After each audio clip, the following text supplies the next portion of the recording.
Desetka! Desetka! Desetka. Desetka! Desetka!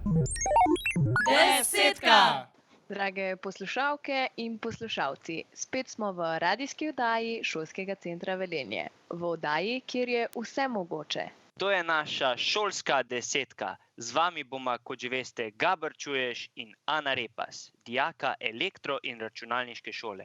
Kot vedno bomo tudi danes zastavila 10 vprašanj. Nanje pa bo danes odgovarjal profesor elektro- in računalniške šole, gospod Islam Mušič. Danes ne bo ocenjevanja, niti spraševanja, ravno nasprotno. Danes sprašujeva jaz in Gabr. Zaradi še vedno trajajočih razmer okoli nas snemamo oddajo na daljavo. Ne zamerite nam, če je zvok na trenutke kot kakšna tehnologija iz 100 let nazaj. Prisluhnite najnemu spraševanju in zanimivim odgovorom profesorja Mušiča takoj po glasbenem premoru. Gospod Mušič, kako se je začela, če lahko rečem, vaša učiteljska kariera? Dobro vprašanje. Če čisto po resnici povem, po mojem se je začelo že z vpisom na fakulteto, zato ker sem izbral tako smer, ker sem želel biti učitelj. Ampak bolj zanimiva stvar je, kako sem prišel do Šolskega centra Velenje, ki mi je še danes ostalo v spominu, in to je, da sem res po čistem naključju se sprehajal mimo Šolskega centra Velenje, kjer iz vrat stopi moj bivši razrednik, gospod Uroš Sonjak, ki je danes ravnatelj na višji šoli, in se začnemo čisto preprosto pogovarjati. Jaz sem takrat še bil v 4. letniku faksa in sploh nisem razmišljal o kakršenkoli zaposlitvi ali pa karkoli, sicer sem že zaključeval faks, ker sem bil relativno priden, tako da mi nekaj izpitov veliko ni ostalo do konca. In mi je on omenil, da pač bi oni potrebovali nekoga. In takrat sem bil toliko prestrašen, da sem mu sicer rekel ja. In pol, ko so me klicali, se točno spomnim, da se en teden nisem hotel oglasiti na telefon, ker nisem bil prepričan, a naj grem že v službo, a naj še ostanem na faksu pa uživam študentsko življenje. Tako da vprašanje, kje bi prestal, če se takrat ne bi čisto slučajno sprehodil mimo Šolskega centra. Ampak še predno so vas klicali za službo, ko ste bili v šoli, ko ste žulili šolske klopi, ste verjetno malo drugače gledali na učitelje. Kako je to danes, ko je zgodba obrnjena? Ne vem, jaz imam tako občutek, da sem že kar hitro vedel, da bi rad bil učitelj.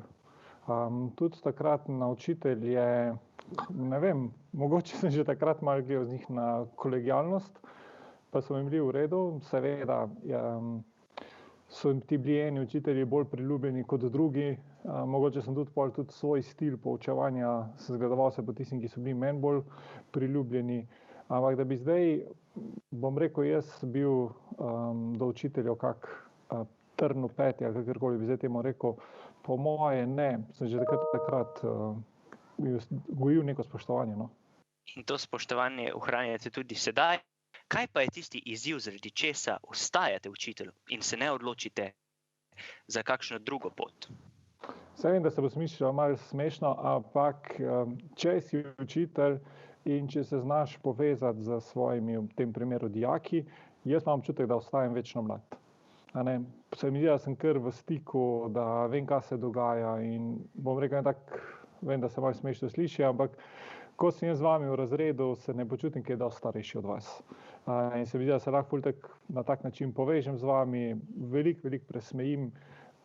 Pa predvsem pa se mi zdi, da takrat, ko sem jaz bil učitelj, se mi zdi, da tako bi rekel posredno neko zdravim sebe za nazaj, sem včasih imel občutek, da nisem bil razumljen ali pa da me niso dobro učitelji razumeli, in to probam tem trenutno, ko to počnem, da v resnici se poskušam pri vsakem dijaku malce bolj približati, tako da se mi, ker ko se jaz spomnim svojih trenutkov za nazaj, se mi zdi, da kot dijak sem bil face zmeden, imel sem pa občutek okoli sebe, da vsi moji sošolci pa jim je jasno, kam življenje teče oziroma kaj bojo počeli, kaj je prav, kaj je narobe. Jaz za sebe pa nisem bil toliko samozavesten in se mi zdi, da zdaj, ko pač to počnem kot učitelj, se mi zdi, da najdem tudi čas za take dijake, da se njim posvetim.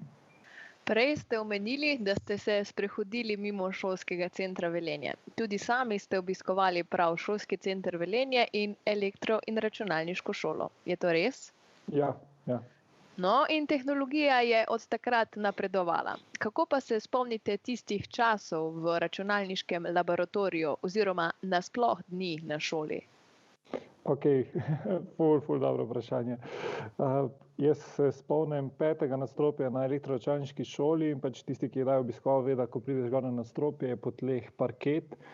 Sicer parket ne izgleda tako doma pri vas v dnevni sobi, ampak je še vseeno parket. In mi smo na 5. nadstropju, takrat, ko sem jaz obiskoval šolo, morali hoditi v copatih. Kar pomeni, prišel si obut, si se sezul, si nadel copate in si pač hodil v copatih. Zdaj, če se spomnite malo tisti, ko poslušate do trenutka, ko si ti v srednji šoli, je vse, bom tako rekel, neka bitka za pozicijo ali moč, ali kako bi temu rekel, in to spomnim, da smo se tako na skrivaj obuvali tiste čevlje, zato ker pač nisi hotel biti v copatih, da si malo pokazal, da si malo bolj poseben, kako bi temu zdaj rekel.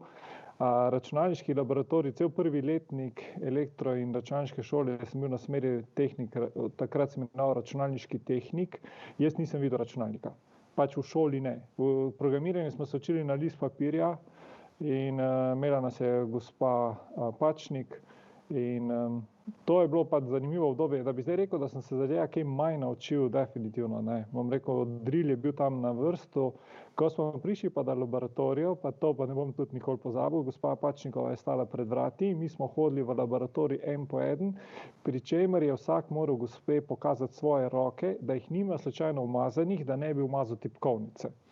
In nisi smel imeti gumijev, tako ali tako ne, ampak takrat se ti še dodatno tej preverila, da ne bi slučajno imel, bom rekel res, in če je kdo imel umazane roke, ga je predvsem poslala, naj si gre roke umiti.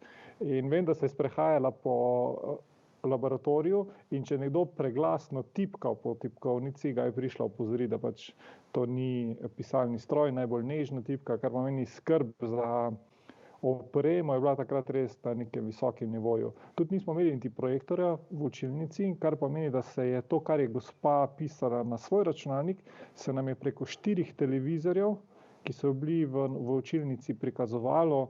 Si lahko predstavljate, kakšna je kakovost bila tiste slike na televizorju, nič kaj enostavna. In to je bil tudi edini takrat laboratorij, ki smo ga imeli, kjer smo imeli, bom rekel, pouk povezan z tehnologijo.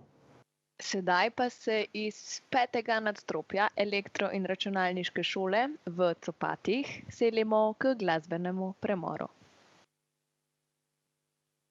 Vsako leto se podpišete pod kar nekaj raziskovalnih nalog. Kako najdete temo, ki pritegnejo in kakšni so mladi raziskovalci? So se nasploh dijaki oziroma mladi spremenili v času vašega poučevanja? Ok, mogoče bom začel z zadnjim delom. So se mladi kaj spremenili? Mogoče je moje mnenje, da ne. Da ste pač čist isti, kot smo mi bili. Še vedno, takrat tudi, ko sem jaz hodil v šolo, se noben od mojih sošolcev ni zjutraj zbudil pa rekel, wow, kako lep in čudovit dan, grem v šolo, kaj novega se bom danes naučil, in bi bil čisto navdušen nad tem.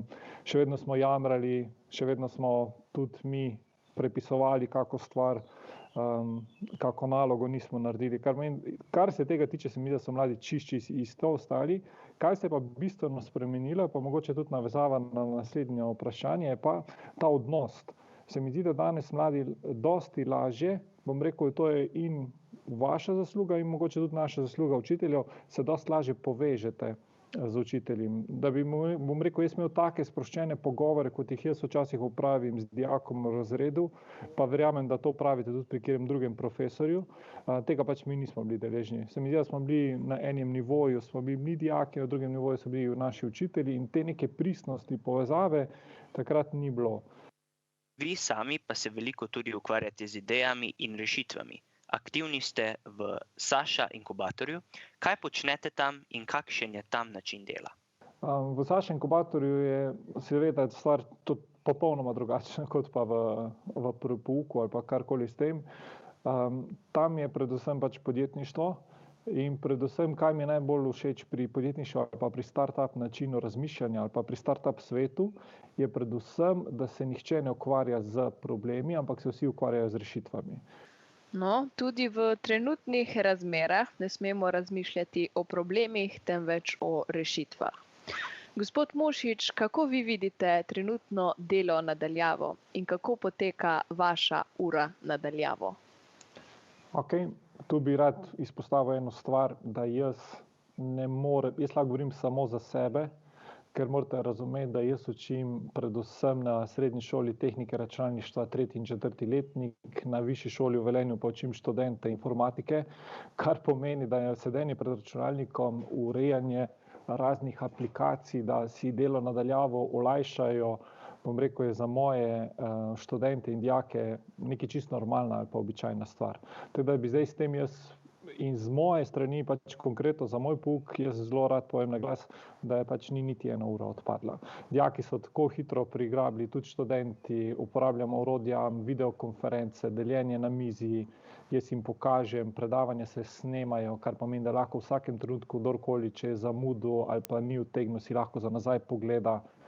Tako da iz moje strani delo nadaljavo poteka zelo, zelo, zelo dobro. Moram pa tudi poudariti, da to definitivno ni nadomestek. Izobraževanje je socialna stvar, kar pomeni, morate imeti stik, morate učenca videti. Da bi zdaj rekel jaz, da je delo nadaljavo boljše kot običajno, definitivno ne. Ampak da pa lahko približamo se, da lahko v teh trenutnih razmerah najdemo rešitev, ki najbolje približa se dijakom, bom pa rekel, da je definitivno. Jaz sem celo opazil, da nekateri dijaki lažje zdaj sodelujejo. No, tudi naša oddaja poteka nadaljavo, sedaj pa si privoščimo malce glasbenega premora. Z nami je še vedno gospod Mušič. Gospod Mušič, kaj vas bogati kot učitelja? Za svoje počutje ali pa to, kaj mene bogati, sem jaz odgovoren. Tako da ne vem, če glih iz mojega poučevanja mene nekaj blazno bogati, zaradi tega, ker se vedno pač potrudim dati vse od sebe. Če en učenec zaradi tega, pa dijak zaradi tega ful bolje odnese stvar, jaz še vedno pravim, da je to njegova odgovornost. Kar pomeni, jaz razlagam v razredu, se res potrudim, res dam vse od sebe, ampak kako uspešen bo nek dijak, sem pa že kar dolgo časa nazaj to odmaknil stran od sebe. To pripisujem dijaku oziroma študentu samostojno. Ker če bo njega stvar nekaj zanimala, definitivno bom šel mu nasproti, ga bom poslušal, mu pomagal, ampak bom rekel, to je njegovo delo. Tako da od tega, bom rekel, sem kar hitro dal stran.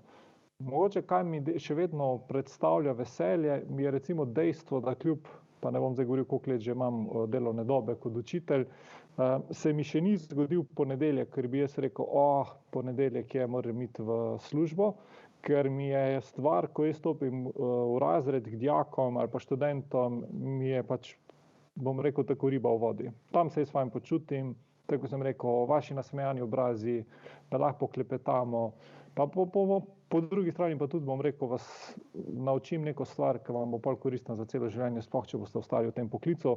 Pa tek sama dva veste, gledam to, da sta moja dijaka, da zelo pogosto krat tudi klepetamo neke stvari, ki niso neposredno povezane z stroko, ampak se mi zdi, da kot učitelj ne morem iti stran od njih. To je bilo današnjih 10 vprašanj, ki niso bila ocenjena, so pa bila zelo zanimiva.